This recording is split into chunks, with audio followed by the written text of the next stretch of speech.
ಗಮನಿಸ್ತಾ ಇದ್ದೀರಿ ರಿಪಬ್ಲಿಕ್ ಕನ್ನಡದ ಲ್ಯೂಮಿನೋ ಸ್ಟುಡಿಯೋದಿಂದ ಕರ್ನಾಟಕ ಪ್ರೈಮ್ ಟೈಮ್ನಲ್ಲಿ ಇಷ್ಟೊತ್ತವರೆಗೂ ಪೋಸ್ಟ್ ಮಾರ್ಟಮ್ ರಿಪೋರ್ಟ್ ಹಾಗೆ ಈ ಕೊಲೆ ಪ್ರಕರಣಕ್ಕೆ ಸಂಬಂಧಪಟ್ಟಂತೆ ಇವತ್ತು ಆದ ಬೆಳವಣಿಗೆಗಳು ಅದರಲ್ಲೂ ಪ್ರಮುಖವಾಗಿ ಸ್ಪಾಟ್ ಮಹಜರು ಪ್ರಕ್ರಿಯೆ ಡೀಟೇಲ್ಸ್ ಅನ್ನು ಗಮನಿಸಿದ್ರಿ. ಹಾಗಾದ್ರೆ ಇಂಥ ಒಂದು ಗಂಭೀರ ಆರೋಪದ ಪ್ರಕರಣದಲ್ಲಿ ಸಿಲುಕಾಕೊಂಡಿರುವ ದರ್ಶನ್ ಅವರ ಮುಂದಿನ ಕಥೆ ಏನು?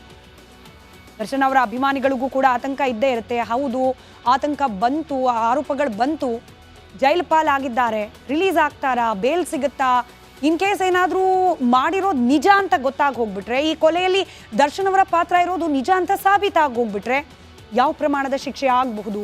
ಈ ರೀತಿ ಅನೇಕ ಪ್ರಶ್ನೆಗಳು ದರ್ಶನ್ ಅವರ ಸೋಕಾಲ್ಡ್ ಸೆಲೆಬ್ರಿಟಿಗಳ ಮನಸ್ಸಿನಲ್ಲಿ ಇದ್ದೇ ಇರುತ್ತೆ. ಬಹುತೇಕ ಪೊಲೀಸ್ ಅಧಿಕಾರಿಗಳು, ಅದರಲ್ಲೂ ನಿವೃತ್ತ ಹಿರಿಯ ಪೊಲೀಸ್ ಅಧಿಕಾರಿಗಳನ್ನು ರಿಪಬ್ಲಿಕ್ ಕನ್ನಡ ಇದ್ರ ಬಗ್ಗೆ ಎನ್ಕ್ವೈರ್ ಮಾಡಿದಾಗ ಅವರಿಂದ ಕೇಳೋಕೆ ಸಿಗ್ತಿರುವ ಉತ್ತರ, ಈ ಕೇಸ್ನಲ್ಲಿ ದರ್ಶನ್ ಅವರು ಫಿಟ್ ಆಗಿರುವ ರೀತಿಯನ್ನು ಗಮನಿಸಿದ್ರೆ ಅವರು ಆಚೆ ಬರೋದು ಅಷ್ಟು ಸುಲಭ ಇಲ್ಲ. ಆರೋಪ ಸಾಬೀತಾದರೆ ಜೀವಾವಧಿ ಶಿಕ್ಷೆ ಆಗೋದು ಕೂಡ ಫಿಕ್ಸ್.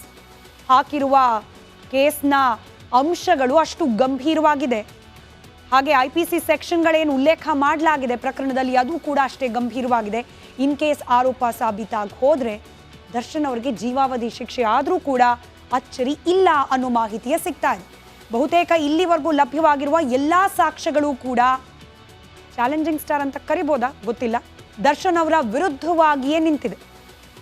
ಆರೋಪಿಗಳು ಕೊಡ್ತಾ ಇರುವ ಸಾಕ್ಷ್ಯ, ಅವ್ರ ಬಾಯಿಂದಲೇ ಬರ್ತಾ ಇರುವ ಹೇಳಿಕೆಗಳು, ಇದೆಲ್ಲವನ್ನ ಗಮನಿಸಿದಾಗ ಈ ಕೊಲೆಯ ಹಿಂದಿದ್ದ ಪ್ರಮುಖ ವ್ಯಕ್ತಿಯೇ ದರ್ಶನ್.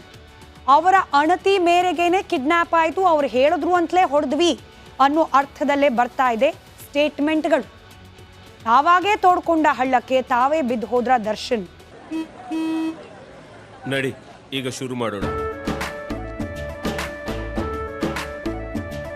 ಕೇಸರಿಯಿಂದ ಮನೋಲ್ಲಾಸ ಮನಸ್ಸು ಮತ್ತೇರಿ ಕುಣಿದಾಡಿದೆ ನೋಡು, ಮನಸ್ಸು ಮತ್ತೇರಿ ಕುಣಿದಾಡಿದೆ ನೋಡು. ಕ್ಷಣ ಕ್ಷಣವೂ ಆಚರಿಸಿ ಕೇಸರಿ ಹಬ್ಬ. ವಿಮಲ್ ಬಾಯಲ್ಲಿ ಹೇಳಿ ಕೇಸರಿ. ನಟ, ಫಿಲಂ ಚೇಂಬರ್ನ ಕೆಲ ಗಣ್ಯರು ಹೇಳಿದ ಪ್ರಕಾರ ಮೇರು ನಟ, ಸಮಾಜದ ಆಗು ಹೋಗುಗಳ ಬಗ್ಗೆ ಅಪಾರವಾದ ಜ್ಞಾನವಿದ್ದ ನಟ, ಏನು ಮಾಡಿದ್ರೆ ಏನಾಗುತ್ತೆ ಕಾನೂನಿನ ವ್ಯವಸ್ಥೆಯಲ್ಲಿ ಅನ್ನೋದರ ಪರಿಜ್ಞಾನವೂ ಇದ್ದ ನಟ ದರ್ಶನ್. ಇದೆಲ್ಲದರ ಅರಿವಿದ್ದೂ ಕೂಡ ತಾವಾಗೆ ಗುಂಡಿ ತೋಡ್ಕೊಂಡ್ಬಿಟ್ರ ತಮ್ಮ ಮುಂದಿನ ಭವಿಷ್ಯವಾದ ಉಜ್ವಲವಾದ ಕೆರಿಯರ್ಗೆ, ಜೀವನಕ್ಕೆ ಪ್ರಶ್ನೆ ಇದ್ದೇ. ಕೊಲೆ ಕೇಸ್ನಲ್ಲಿ ನಟ ದರ್ಶನ್ ಬಚಾವಾಗೋಕೆ ಆಗೋದೇ ಇಲ್ಲ. ನಿವೃತ್ತ ಪೊಲೀಸ್ ಅಧಿಕಾರಿಯೊಬ್ಬರ ಮಾತಿದು. ಇನ್ಫ್ಯಾಕ್ಟ್ ಈ ಪ್ರಕರಣದಲ್ಲಿರುವ ಪೊಲೀಸ್ ಸಿಬ್ಬಂದಿ ಅಂತ ಹೇಳಲಾಗ್ತಿರುವ ಇಬ್ಬರು ಮಾತನಾಡ್ಕೊಂಡಿರುವ ಆಡಿಯೋ ಒಂದು ವೈರಲ್ ಆಗ್ತಿದೆ, ಅದರಲ್ಲೂ ಕೂಡ ಇದೇ ಮಾತಾಡಿದ್ದಾರೆ. ದರ್ಶನ್ ಅವ್ರ ವಿರುದ್ಧವಾಗಿ ಎಷ್ಟು ಪ್ರಬಲವಾದ ಸಾಕ್ಷಿ ಇದೆ ಅಂತಂದ್ರೆ ಅವ್ರು ಬಚಾವಾಗಿ ಆಚೆ ಬರ್ಲಿಕ್ಕೆ ಸಾಧ್ಯನೇ ಇಲ್ಲ. ಈ ಕೇಸ್ನಲ್ಲಿ ಲೋವರ್ ಕೋರ್ಟ್ಗಳಲ್ಲ, ಹೈಕೋರ್ಟ್ ಅಲ್ಲ, ಬದಲಿಗೆ ಸುಪ್ರೀಂ ಕೋರ್ಟ್ಗೆ ಹೋದರೂ ಕೂಡ ಜಾಮೀನು ತಕ್ಷಣಕ್ಕೆ ಸಿಗೋದು ಬಹುತೇಕ ಡೌಟ್ ಅಂತಲೇ ಹೇಳಲಾಗ್ತಾ ಇದೆ. ಕೇವಲ ಆ ವೈರಲ್ ಆಗಿರುವ ಆಡಿಯೋದಲ್ಲಿ ಮಾತ್ರವಲ್ಲ, ಬಹುಶಃ ಈ ಪ್ರಕರಣ ಪ್ರಾರಂಭವಾದಾಗಿನಿಂದಲೂ ಕೂಡ 3-4 ಮಂದಿ ಹಿರಿಯ ಪೊಲೀಸ್ ಅಧಿಕಾರಿಗಳು ನಮ್ಮ ಪ್ಯಾನಲ್ ಡಿಸ್ಕಷನಲ್ಲಿ ಜಾಯಿನ್ ಆದರು. ಅದರಲ್ಲೂ ಒಬ್ಬರು ನಿವೃತ್ತ ಪೊಲೀಸ್ ಅಧಿಕಾರಿ SK ಉಮೇಶ್ ಅವರು ಕೂಡ ಹೇಳೋದು ಇದನ್ನು. ಅವರ ಅನುಭವದ ಆಧಾರದ ಮೇಲೆ ಇಂಥ ಆರೋಪ ಬಂದ ಪ್ರಕರಣಗಳಲ್ಲಿ ಬೇಲ್ ಸಿಗೋದು ಅಷ್ಟು ಸುಲಭ ಅಲ್ಲ ಅಂತ ಹೇಳಿ ಅವ್ರ ಮಾತನಲ್ಲೇ ಕೇಳಿಸ್ಕೊಂಡಿದ್ದೇನೆ. SK ಉಮೇಶ್ ಅವರ ಮಾತು. ಅಲ್ಲಿಗೇನೋ ಅಯ್ಯೋ ಅನ್ನುವಂಥದ್ದು ಹೌದಲ್ವಾ, ಏನೋ ಮಾಡಿಬಿಟ್ಟಿದ್ದಾರೆ ಅತಾಚುರ್ಯ ಅನ್ನುವಂಥದ್ದಾದ್ರೆ ಮರ್ಡರ್ಗೆ ನಿಂತೋಗ್ಬಿಡೋದು. ಅದಾದಮೇಲೆ ಮತ್ತೆ ಬಾಡಿ ಡಿಸ್ಪೋಸಲ್ ಮತ್ತೆ ಹೋಗುವಂಥ 201ಗೆ ಮತ್ತೆ ದುಡ್ಡು ಕೊಡುವಂಥದ್ದು, ಮತ್ತು ಅವ್ರನ್ನ ಪ್ರಿಪೇರ್ ಮಾಡುವಂಥದ್ದು, ಬೇರೆ ಅಕ್ಯೂಡ್ಗಳನ್ನ ಫ್ಯಾಬ್ರಿಕೇಟ್ ಮಾಡಿ ಅಕ್ಯೂಡ್ಗಳನ್ನ ತಂದು ನಿಲ್ಲಿಸ್ತಕ್ಕಂಥದ್ದು, ಇದೆಲ್ಲ ಮಾಡಿದಾಗ ಏನಾಗುತ್ತೆ ಅಂತಂದರೆ ಅವರಾಗಿದ್ದು ಅವರೇನೆ ಬಾರ್ಬಟ್ ವೈರ್ಗಳನ್ನ ಎಷ್ಟಿರ್ತದೋ ಒಂಚೂರು ಬಿಟ್ಟಿಲ್ಲ, ಒಂದು ಅಡಿನೂ ಬಿಟ್ಟಿಲ್ಲ, ಎಲ್ಲ ಸುತ್ಕೊಬಿಟ್ಟವ್ರೆ. ಆ ಕಾರಣಕ್ಕೆ ಇದ್ರಲ್ಲಿ ಅಷ್ಟು ಸುಲಭಕ್ಕೆ ಯಾಕೆ ಇಂಟೆನ್ಷನ್ ಪ್ರೂವ್ ಆಗಿಬಿಡುತ್ತೆ ಅವ್ರದ್ದು. ಇದರಲ್ಲಿ ಹೇಗೆ ಅದನ್ನು ಆಚೆ ಬರಬೇಕು, ನಾನು ಏನಾರು ಮಾಡಿ ತಪ್ಪಿಸ್ಕೊಬಿಡ್ಬೇಕು ಅಂತ ಅನ್ನುವಂಥವ್ರು ತಲೆಯಲ್ಲಿ ನನ್ನ ಲೆಕ್ಕ ಹೇಳ್ತಾರಲ್ಲ ಗೋಡೌನ್ ಖಾಲಿ ಅಂತ, ಅವರು ಈ ಕೆಲಸ ಮಾಡಿದ್ದಾರೆ ಅಷ್ಟೇ.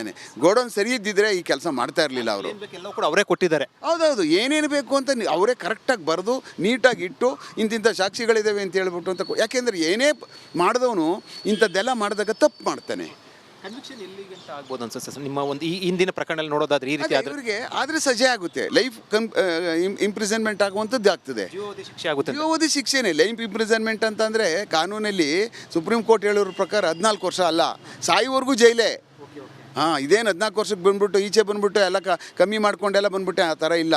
ಸುಪ್ರೀಂ ಕೋರ್ಟ್ ಏನು ಹೇಳಿದೆಯೋ ಅದ್ರ ಪ್ರಕಾರ ಸಾಯುವವರೆಗೂ ಜೈಲ್ ಪ್ರಕಾರ